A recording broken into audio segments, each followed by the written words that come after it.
அனைவருக்கும் வணக்கம். நம்ம டெய்லியும் prelims and mains point of வியூல கரண்ட் அஃபேர்ஸ் கொஸ்டின்ஸ் வந்து பார்க்குறோம். இன்னைக்கு என்ன கொஸ்டின்ஸ் இருக்கு அப்படிங்கிறத பார்ப்போம். First one, the original time frame of United Nations decade of action on nutrition அப்படின்னு சொல்லி கேட்டிருக்காங்க. ஊட்டச்சத்து மீதான ஐக்கிய நாடுகளின் 10 ஆண்டு நடவடிக்கைக்கான ஆரம்ப கால அளவு ஒரிஜினலா ஒரு டைம் ஃப்ரேம் வச்சிருந்தாங்க. என்ன அப்படின்னு பார்த்தீங்கன்னா 2016ல இருந்து 2025 வரைக்கும் இந்த decade of action on nutrition அப்படிங்கிறது இருக்கணும் அப்படிங்கிறது யுனைடெட் நேஷன்ஸோட டைம் பீரியடா இருந்துச்சு. இப்போ ரீசெண்டா ஒரு சம்மிட் வந்து நடந்திருக்கும் சரிங்களா? அந்த சம்மிட் எங்க நடந்துச்சுங்கிறத நம்ம பார்ப்போம். ஸோ அந்த சம்மிட்டுக்கு அப்புறம் என்ன பண்ணிட்டாங்க அப்படின்னா, இந்த டார்கெட்ட வந்து எக்ஸ்டெண்ட் பண்ணியிருக்காங்க. டிகேட் ஆஃப் ஆக்ஷன் அப்படிங்கிறத 15 இயர்ஸா மாத்திட்டாங்க. 2016ல இருந்து 2030 அப்படின்னு சொல்லி ஒரு 5 இயர்ஸ்க்கு வந்து எக்ஸ்டெண்ட் பண்ணிட்டாங்க. சரியா? இப்ப இங்க கேட்டிருக்கிறது என்னன்னா, ஒரிஜினல் டைம் ஃப்ரேம் ஆரம்ப கால அளவு என்ன அப்படிங்கிறத கேட்டிருக்காங்க. அப்ப 2016 to 2025 அப்படிங்கிறது தான் கரெக்ட். சரியா? அடுத்தது, choose the correct statements about Kasturi Rangan. Kasturi Rangan பற்றிய சரியான கூற்றுகளை தேர்ந்தெடுக்கவும். ஃபர்ஸ்ட் ஸ்டேட்மெண்ட் பாருங்க. Served as the 5th chairperson of ISRO அப்படின்னு சொல்லி கொடுத்துருக்காங்க. இஸ்ரோவோட 5வது சேர்பர்சன் இவர். கரெக்ட் தான். அடுத்தது, head of the Western Ghats committee in 2012 அப்படின்னு சொல்லி கொடுத்துருக்காங்க. ஓகேங்களா? இவர் தலைமையில ஃபர்ஸ்ட் மாதவ் கட்கில் அவர்கள் தலைமையில ஒரு கமிட்டி போட்டிருப்பாங்க 2008-9ல. ஸோ அதன் பிறகு பார்த்தீங்கன்னா, நமக்கு கஸ்தூரி ரங்கன் அவர்கள் தலைமையில ஒரு கமிட்டி 2012ல வந்து போட்டிருப்பாங்க. இதுல பார்த்தீங்கன்னா, வெஸ்டர்ன் காட்ஸோட 37% வந்து எக்கலாஜிக்கலி சென்சிட்டிவ் ஏரியா அப்படின்னு சொல்லி சொல்லியிருப்பார். ஓகேங்களா? ஒரு எக்கலாஜிக்கலி சென்சிட்டிவ் ஏரியானா அந்த இடத்துல புதிய கட்டுமானங்கள் வந்து வரக்கூடாது. ஆல்ரெடி இருக்கக்கூடிய கட்டுமானங்கள நம்ம அப்டேட் பண்ண முடியாது. அதாவது புதுப்பிக்க முடியாது. ஹைட்ரோ எலக்ட்ரிக் பவர் பிளான்ட் வந்து கொண்டு வர முடியாது. டூரிசம்லாம் ரொம்ப ரெகுலேட் பண்ணுவாங்க. ஸோ இந்த மாரிலாம் இருக்கும். சரிங்களா? ஸோ அந்த மாதிரி Kasturi Rangan committee on Western Ghats அப்படின்னு சொல்லி ஒண்ணு இருக்கும். ஓகேங்களா? அது எப்போ வந்திருக்கும்னா 2012ல வந்திருக்கும். அடுத்தது, chairperson of the committee the recommended national education policy 2020 அப்படின்னு சொல்லி கொடுத்துருக்காங்க. இப்போ புதிய கல்விக் கொள்கையை ரெக்கமெண்ட் பண்ண குழு அதனுடைய தலைவராக இருந்தது யாருன்னா நம்ம கஸ்தூரி ரங்கன் அவர்கள் தான். அது மட்டும் இல்லாம வைஸ் சேர்பர்சனா வந்து இருந்திருப்பாரு. பிளானிங் கமிஷனோட வைஸ் சேர்பர்சனா இருந்திருப்பாரு. 1994ல இருந்து 2003 வரைக்கும் இஸ்ரோவோட தலைவரா இருந்திருப்பாரு. இவரோட டைம் பீரியட்ல தான் நமக்கு இந்த பிஎஸ்எல்வி, ஜிஎஸ்எல்வி, அடுத்தது நமக்கு இந்த கார்ட்டோசாட், ஓசன் சாட் அப்படின்னு சொல்லக்கூடிய சேட்டலைட்ஸ், சந்திராயன் 1 ப்ராஜெக்ட்டுக்கான அப்ரூவல் 2003ல கிடைச்சிருக்கும். சரிங்களா? ஸோ இதெல்லாமே இவரு டைம் பீரியட்ல பண்ண சாதனைகள் தான். சரியா? நேத்து வந்து இறந்துட்டாரு. அந்த பின்னணியில நம்ம பார்க்குறோம். ஆல் ஆர் கரெக்ட் அப்படிங்கிறதா கரெக்ட் ஆன்சர். சரியா? அடுத்தது, சூஸ் த கரெக்ட் ஸ்டேட்மெண்ட்ஸ்.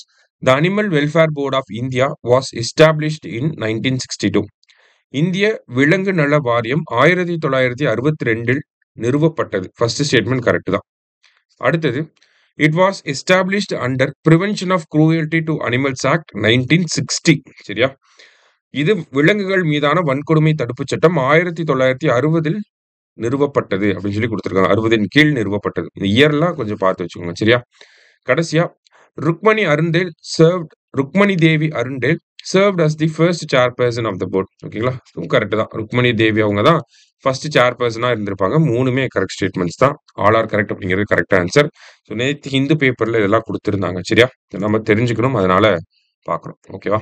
அடுத்தது, choose the correct statements about Veeranam lake. Veeranam ஏரி பற்றிய சரியான கூற்றுகளை தேர்வு செய்யவும் அப்படின்னு சொல்லி கொடுத்துருக்காங்க. First statement, it was excavated in the 10th century by Chola prince Rajaditya. இது 10ஆம் நூற்றாண்டில் சோழ இளவரசர் ராஜாதித்யனால் தோண்டப்பட்டது அப்படிங்கிறது கரெக்ட் தான். ஓகேங்களா? ஃபர்ஸ்ட் ஸ்டேட்மெண்ட் நம்ம கரெக்ட் தான். ராஜாதித்யா தான் இதை வந்து பண்ணியிருப்பார். ஓகேவா? The lake was originally named Veera Narayana after the honorific title of Paranthaka Cholavan. இந்த ஏரி முதலில் வீரநாராயணா என்று பெயரிடப்பட்டது. இது பராந்தக சோழன் முதலாம் பராந்தக சோழனின் மரியாதைக்குரிய பட்டத்தின் பெயரால் அப்படின்னு சொல்லி கொடுத்திருக்காங்க. ஓகேவா?